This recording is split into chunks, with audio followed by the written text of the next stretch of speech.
आपला आशीर्वाद हाताच्या पंजावरती त्या ठिकाणी तुमचं बटन दाबून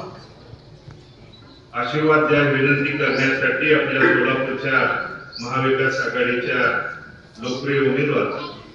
आदरणीय प्रणितीताई शिंदे या ठिकाणी आपला आशीर्वाद मागण्यासाठी आलेले आहेत। या निमित्तानं उपस्थित आपल्या फुलचुंचली गावातील ज्येष्ठ मार्गदर्शक आदरणीय कल्याणराव बाप्पा पाटील, आदरणीय नारायण जाधव, भीमा सहकारी साखर कारखान्याचे संचालक आदरणीय दिलीशजी वाघ, मारुती वाघ, अशोक जाधव सर, चंद्रशेखर जाधव, संग्राम जाधव, आदरणीय डॉक्टर किलमिशे, लक्ष्मण काळे पाटील, लक्ष्मण जाधव, भारत नाना जाधव, सावता जाधव, उपस्थित या गावातील सर्व वडीलधारी मंडळी, उपस्थित पत्रकार बंधू आणि तरुण सहकारी,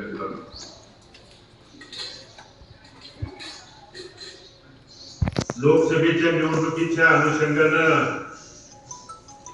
संग्रामने मगाशी मनोगतात सांगितलं की त्या ठिकाणी भगीरथ बालके काय करणार, कशा पद्धतीच्या चर्चा आपल्या या तालुक्यात आजूबाजूच्या भागात पंढरपूर आणि मंगळवेढा त्या ठिकाणी सुरू होत्या। परंतु माझ्या वडिलांनी त्या ठिकाणी आम्हाला शिकवण दिली आहे, लोकभावना आणि जनाधार आणि लोकांचं जे सांगणार त्या सांगण्याबरोबर त्या ठिकाणी आपल्या शेवटच्या श्वासापर्यंत राहणं, पक्ष, पार्टी, गट, तट, उमेदवारी या भाग त्या ठिकाणी वेगळा, पण लोकांच्या सोबत राहून त्यांच्या सुखदुःखात सहभागी होणं, त्यांच्या सांगण्यावर त्या ठिकाणी जनभावनेचा आदर करून त्या ठिकाणी येणाऱ्या भविष्यातल्या निवडणुकांमध्ये सहभागी होणं। आणि म्हणून 2009, 2014, 2019 ला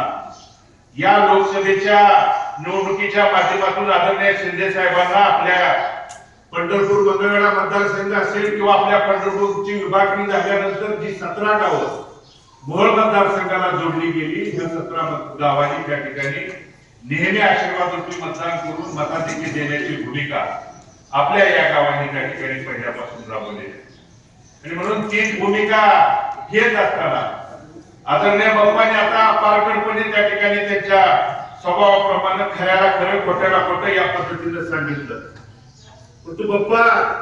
गेली 10 वर्ष जे खासदार म्हणून निवडून गेलेली माणसं आहेत ते त्या ठिकाणी आपल्या सुखदुःखात असेल किंवा आपल्या शेतकऱ्यांच्या अडीअडचणीमध्ये बोलायला देखील त्या ठिकाणी तयार आहेत। आपले खासदार तर या गावातल्या किती लोकांनी बघितले हा संशोधनाचा त्या ठिकाणी भाग आहे आणि म्हणून महत्वाच्या वेळी त्यांचं मौन व्रत असतं। एखाद्या कुठल्याही मला काही आठवतंय डीपीडीसीच्या अनेक मीटिंग तुम्ही त्या ठिकाणी हजर असायचा,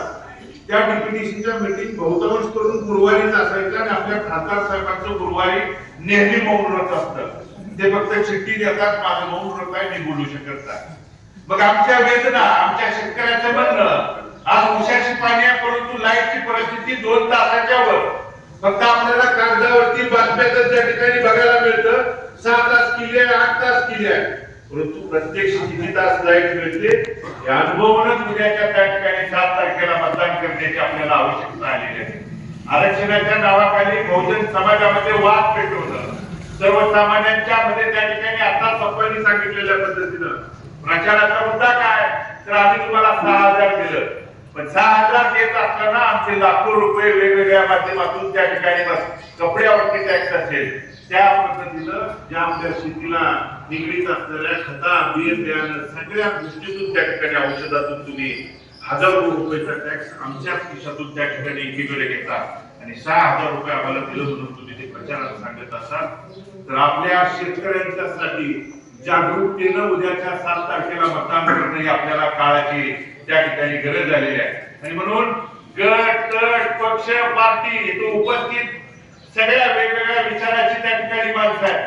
पण या एकवटल्याचं या ठिकाणी एकत्रित येण्याचं कारण काय, तर ज्या सरकारच्या नावाखाली पंतप्रधानांनी 10 वर्ष त्या ठिकाणी फसवलं, या राज्यात वेगवेगळ्या भूमिका घेऊन आपल्याला त्या ठिकाणी फसवण्याचं काम गेल्या 10 वर्षापासून त्या ठिकाणी सुरू आहे। हे कुठं जर थांबवायचं झालं तर आपापसात आपल्या त्या ठिकाणी मतभेद असतील, गट त्या ठिकाणी बाजूला सारून उद्याच्या 7 तारखेला पण प्रामाणिकपणे मग कोण पुढा आहे भगीरथ पुढा म्हणून मी त्या ठिकाणी एखाद्याने विरोध करायचा, परंतु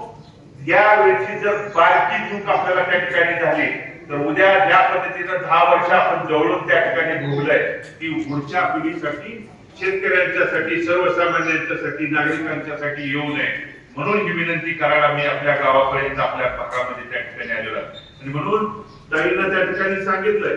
जे जे येतील त्यांना सोबत घेऊन त्या ठिकाणी पंढरपूर, मंगळवेढा आणि मोहोळला जोडलेल्या आपल्या या 17 गावामधून मताधिक्य देण्याच्या बाबतीत आपल्या या पुढची गावानं कायम आशीर्वाद रूपी मतदान आदरणीय शिंदे साहेबांच्या पाठीमागं आणि आदरणीय शिंदे साहेबांच्याच विचारावरती, कार्यावरती पाऊल ठेवून ताईंची त्या ठिकाणी वाटचाल विधानसभेच्या माध्यमातून 3 पंचवार्षिक सोलापूर जिल्ह्याने त्या ठिकाणी बघितलेली आहे. आणि म्हणून पप्पांनी सांगितलं खरं आहे, लोकसभेच्या उमेदवाराला किती ठिकाणी जाता येतं आपल्याला माहित आहे, परंतु ताईंचं वैशिष्ट्य आपल्याला मला आवडून या ठिकाणी सांगायचं आहे. जवळजवळ 600 त्या ठिकाणी गाव आहेत आणि मोठी शहरं जवळजवळ 5. मग त्या ठिकाणी पंढरपूर असेल, मंगळवेढा असेल, मोहोळ असेल, अक्कलकोट असेल, दुधनी असेल किंवा सोलापूर सारखं लाखोच्या संख्येचं शहर असेल. या शहराच्या प्रत्येक भागात आणि 600 गावात कमीत कमी माझा अंदाज आहे 450हून अधिक गावातून त्या ठिकाणी गावभेटीच्या माध्यमातून प्रत्यक्ष त्या गावात जाऊन वडीलधारे असतील त्या ठिकाणी माता भगिनींचा आशीर्वाद मागण्यासाठी ताई आपल्यापर्यंत आलेल्या आहेत. मात्र पुढच्यानी फक्त त्या ठिकाणी वरून आदेश द्यायचा आणि चुकीच्या त्या ठिकाणी आपल्या माणसावरती बसणारी माणसं आहे. म्हणून आपली माणसांना तुम्ही अधिकारवाणीनं बोलू शकता. उद्या कुठलीही अडचण आली तर ही आपली हक्काची माणसं आहेत, हातावर त्या ठिकाणी धरून सांगू शकता की आमचं हे काम आहे, करू शकता. पण पुढं जवळ देखील जायचा अधिकार आपल्याला त्या ठिकाणी असणार नाही. म्हणून या सगळ्या सारासार गोष्टीचा विचार करून उद्याच्या 7 तारखेला हाताच्या चिन्हावरती आपलं भरघोस असा आशीर्वाद गट, तट, पक्ष, पार्टी याच्या पलीकडे जाऊन